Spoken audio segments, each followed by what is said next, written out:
Hi friends.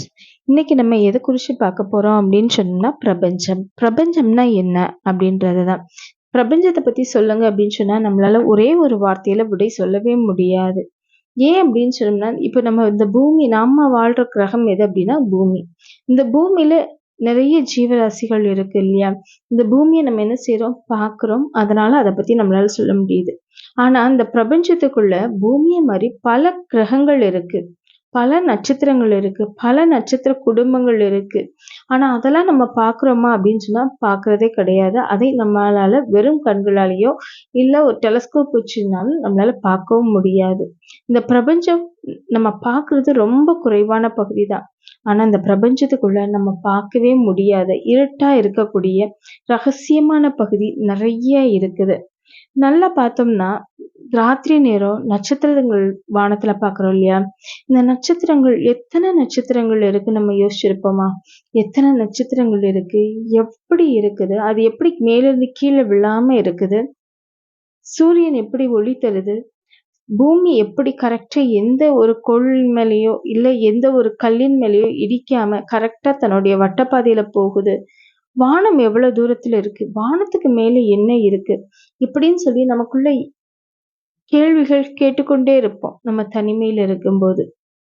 இப்படிப்பட்ட பல கேள்விகளுக்கு பதில் நம்மகிட்ட இருக்காது. ஆனா இந்த எல்லா கேள்விகளுக்கும் பதில் எங்க இருக்கும் அப்படின்னா பிரபஞ்சத்துக்கிட்ட இருக்கும்.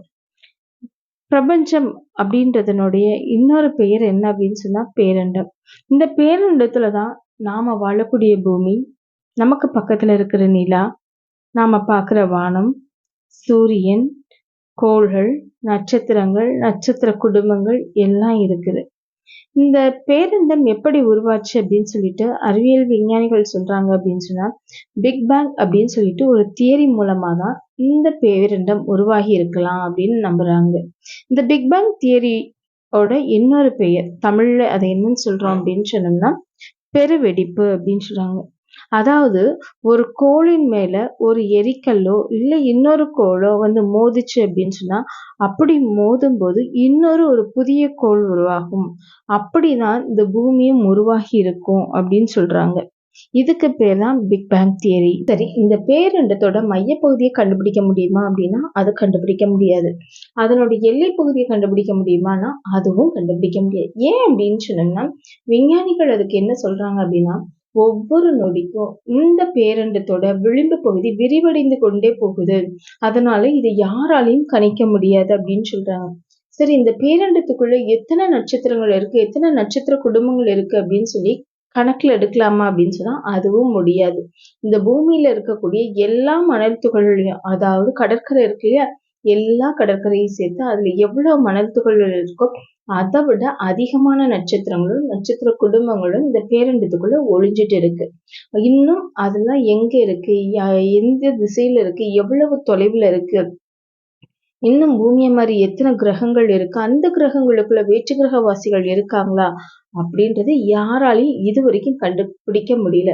ஒருவேளை பூமியை மாதிரி ஒரு ஜீவராசி வாழக்கூடிய ஒரு வேற்று கிரகம் இருக்கலாம். அப்படி வேற்று கிரகம் இருக்கும் பட்சத்துல அந்த வேற்று கிரகத்துல வேற்று கிரகவாசிகளும் இருக்கலாம். அப்படின்றது எல்லாமே நம்ம அறிவியல் விஞ்ஞானிகளோட ஒரு அனுமானம் தான்.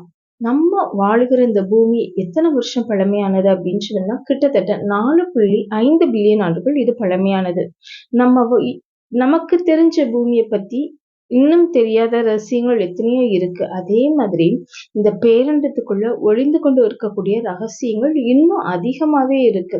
அதை யாராலையும் கண்டுபிடிக்க முடியல. ஏன்னா இதுக்குள்ள எங்கெங்க கோள்கள் இருக்கு, அது எப்படிலாம் சுத்தி வருது, எந்த வட்டப்பாதையில சுத்தி வருது, அதுக்கு இன்னும் எத்தனை துணைக்கோள்கள் இருக்கு, அதுக்குள்ள எத்தனை நட்சத்திரங்கள் இருக்கு, எத்தனை நட்சத்திர குடும்பங்கள் இருக்கு, இது எதுவுமே யாராலையும் கணிக்க முடியல.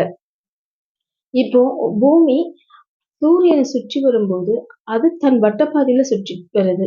அப்படி வலம் வரும்போது ஏதோ ஒரு எரிக்கல் வந்து இந்த பூமியை தாக்குமானா அதுல இருந்து பாதுகாக்கிறது எது அப்படின்னு சொன்னா ஜூபிட்டர்னு சொல்லக்கூடிய அந்த வியாழன் கோள் தான்.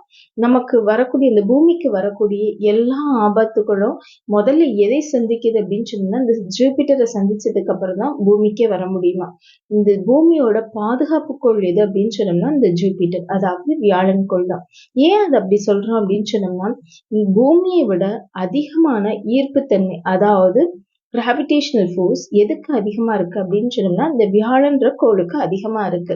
அதனால எந்த ஒரு எரிக்கல்லாவது பூமியை தாக்க வரும்னா முதலாவது இது என்ன செய்யும்னா வியாழனோட ஈர்ப்பு சக்திக்கு கட்டுப்பட்டு வியாழனை தான் முதல்ல போய் மோதும். அதுக்கப்புறம் தான் அது தாண்டிதான் அது பூமியை வந்தடையும். அதனால பூமியோட பாதுகாப்பு கோள் அப்படின்னு சொல்லப்படுறது இந்த வியாழன் தான். அது மட்டும் இல்ல, இந்த பேரண்டத்துல கிட்டத்தட்ட 40,000க்கும் மேற்பட்ட எரி நட்சத்திரங்கள் அடங்கிய குடும்பங்கள் இருக்கு. இந்த வேற்று கிரகவாசிகள்னு சொல்றோம் இல்லையா?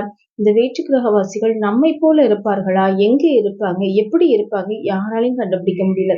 நம்மளை மாதிரி 2 கண்ணு, 1 வாய், 1 மூக்கு, 2 காதுகள் வச்சுதான் இருப்பாங்களா அப்படின்னு சொன்னா அதுவும் அனுமானம் தான். அவங்க வேற உருவத்துல இருக்கலாம். நமக்கு தெரியாது.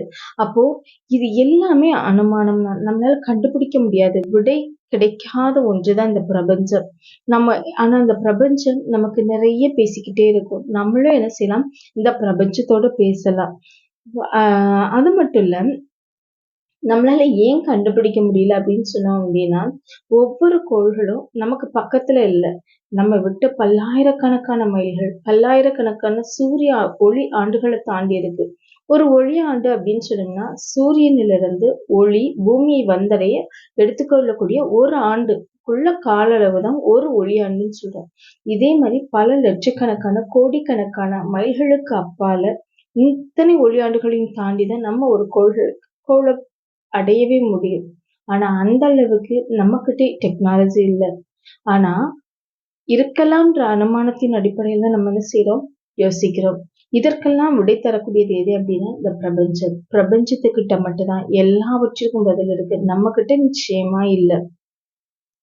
இதுல ஒரு குறிப்பிட்ட ஆய்வாளர், அதாவது அறிவியல் விஞ்ஞானி ஸ்டீவ் ஹாக்கின்சன் அவங்க என்ன சொல்றாங்க அப்படின்னு சொன்னா, விண்வெளியில இருந்து வேறொரு கோள்ல இருந்து நமக்கு ஒரு புது சிக்னல் வருது அப்படின்னு சொன்னோம்னா அந்த சிக்னலுக்கு நீங்க பதில் அனுப்பணும்னு சொல்லி முயற்சி செய்யாதீங்க.